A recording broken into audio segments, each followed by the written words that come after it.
Shalom, saudara-saudara yang dikasihi Tuhan Yesus Kristus, selamat pagi. Selamat berjumpa lagi pada renungan harian di pagi ini. Damai sejahtera Allah Bapa dan sukacita Roh Kudus memberkati kita semua. Kiranya kasih dan hikmat Tuhan Yesus Kristus menolong kita untuk melakukan tugas dan pekerjaan kita masing-masing di sepanjang hari ini. Amin. Nas renungan buat kita hari ini, Jumat tanggal 18 Oktober 2024, diambil dari kitab Perjanjian Lama, kitab Mazmur pasal 140 ayat 13 dikatakan demikian. Aku tahu bahwa Tuhan akan memberi keadilan kepada orang tertindas dan membela perkara orang miskin. Demikian firman Tuhan. Tema renungan, Tuhan pembela dan pemberi keadilan. Saudara yang terkasih di dalam Yesus Kristus, Tuhan sangat membenci kejahatan, penindasan, dan ketidakadilan. Alkitab memberikan suatu jawaban bahwa jikalau masyarakat melupakan orang miskin dan tertindas, tetapi Tuhan akan selalu hadir dan mengingatnya. Tuhan pembela dan pemberi keadilan bagi orang miskin disajikan dalam Mazmur pasal 140 ini dengan menarik. Aku tahu di sini ada suatu pengetahuan yang didasarkan dalam suatu pengalaman sejarah. Sekalipun orang miskin rentan sebagai korban penindasan dan ketidakadilan, pemazmur menggiring kepada suatu hasil akhir.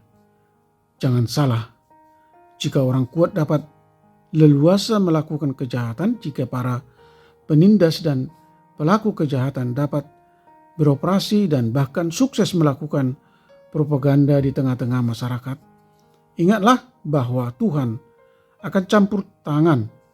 Tuhan akan hadir menjadi pembela orang miskin dan memberi keadilan bagi orang yang tertindas. Ada banyak kisah-kisah Alkitab yang membuktikan bahwa Tuhan membela orang tertindas dan orang miskin. Bahkan Alkitab sendiri merupakan dokumen dan catatan sejarah pengalaman umat bahwa Tuhan hadir sebagai pembela dan pemberi keadilan bagi umatnya. Saudara yang terkasih di dalam Yesus Kristus, hati-hatilah dalam setiap perbuatan yang kita lakukan. Dalam tahun politik yang terjadi di Indonesia, nas renungan ini mengingatkan kita semua, jika kesempatan menduduki suatu jabatan, jangan selewengkan kekuasaan yang dimiliki untuk menjadi alat penindasan dan bentuk-bentuk kejahatan lainnya seperti korupsi yang lagi marak-maraknya terjadi. Oleh karena itu, saudara yang terkasih, bentengilah dirimu dengan firman Tuhan, supaya terhindar dari nafsu dan keinginan daging yang berlawanan dengan firman Tuhan.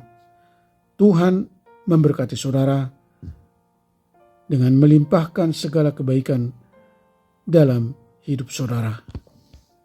Amin. Mari kita berdoa. Bapa Surgawi, Tuhan Allah yang kami sembah di dalam Yesus Kristus, kami percaya bahwa Tuhan akan bertindak sebagai pembela bagi orang tertindas dan membela perkara orang miskin, karena Tuhan sangat membenci kejahatan, membenci penindasan dan ketidakadilan. Allah berdaulat atas orang fasik, meski terlihat kehidupan mereka sukses, bahagia, dan bebas melakukan kecemaran, kejahatan, dan penindasan. Seolah-olah mereka tidak ada yang dapat menghalangi dan mengendalikan perbuatan jahat yang mereka lakukan. Tolong kami Tuhan untuk memahami bahwa Allah tidak selamanya membiarkan orang fasik melakukan kejahatannya. Allah tahu sangat saat yang tepat untuk bertindak menyatakan keadilannya. Dengan demikian, orang benar dan orang jujur akan menyaksikan keadilan Tuhan dengan sukacita dan memuji kemuliaan dan kebesaran nama Tuhan. Tolong kami untuk selalu bersandar dan merendahkan diri di hadapan Tuhan, hidup di jalan kebenaran firman-Mu. Lindungi kami dari segala mara bahaya dan dari segala pencobaan. Tuhan kiranya menyembuhkan mereka yang sakit, memberkati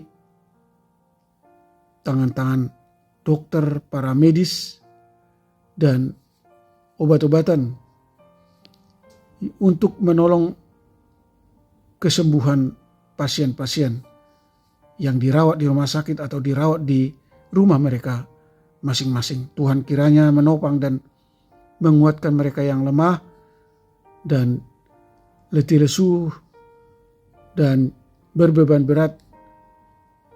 Tuhan menghibur mereka yang berduka dengan kasih setia-Mu yang melimpah. Terima kasih Tuhan, dengarkanlah doa dan permohonan kami yang kami sampaikan di dalam nama anak-Mu Tuhan Yesus Kristus. Amin. Shalom, selamat beraktivitas, tetap sehat. Tuhan Yesus memberkati.